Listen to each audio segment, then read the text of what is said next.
السلام علیکم ویورز. یہ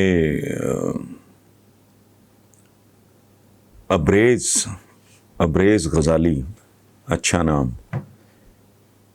یہ ہے راولپنڈی سے. ان کا سوال ہے، پنجاب حکومت کا کہنا ہے کہ اپوزیشن کے جلسے پہ 1.3 ارب روپے کا خرچہ ہوا. سوال یہ پیدا ہوتا ہے کہ اتنی خطیر رقم کہاں سے آئی، اور یہ جو اتنا پیسہ خرچ کیا گیا اس جلسے پہ وہ کہاں سے پورا ہوگا. ابریز صاحب، اچھا، ممکن ہے پنجاب حکومت نے ایگزیجریٹ کیا ہو، یہ 1.3 ارب نہ ہو، یہ 50 60 70 75 کروڑ ہو، پہلی بات. لیکن وہ بھی ظاہر ہے جس ملک میں لوگ بھوکے مر رہے ہوں، پر کیپٹا انکم شرمناک ہو، وہاں 50 60 70 کروڑ بھی اگر خرچ ہوا ہے تو وہ بہت ہے. اچھا، اب آپ کا بنیادی سوال کہ اتنی رقم کہاں سے آئی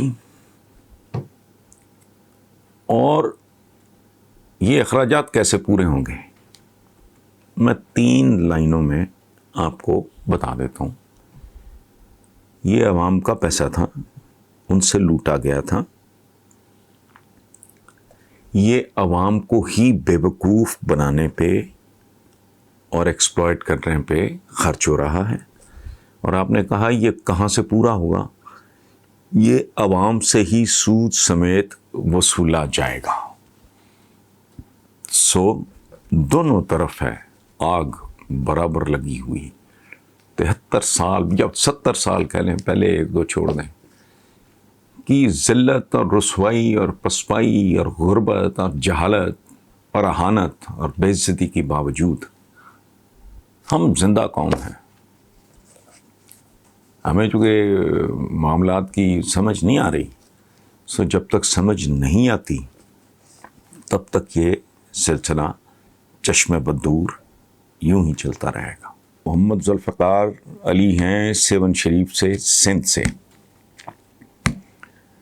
انہوں نے کہا ہے کہ ہم نے سنا کہ ہر عروج کو زوال ہوتا ہے، لیکن 1947 سے لے کے آج تک پاکستان زوال کی طرف ہی کیوں جا رہا ہے، اور ہمیں مزید کتنی نسلوں تک یہ سب کچھ بھگتنا پڑے گا.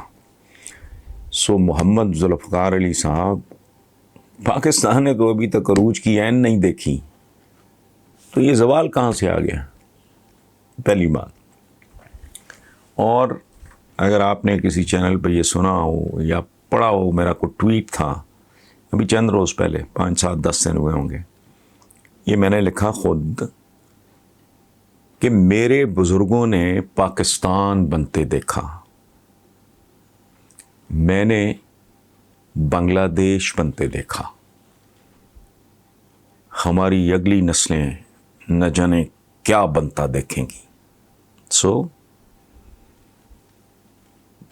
یہ ہے میرا فہم معاملات کے بارے میں.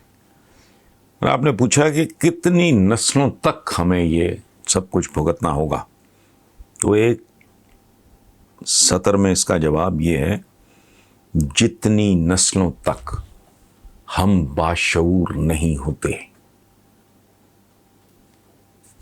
Thank you.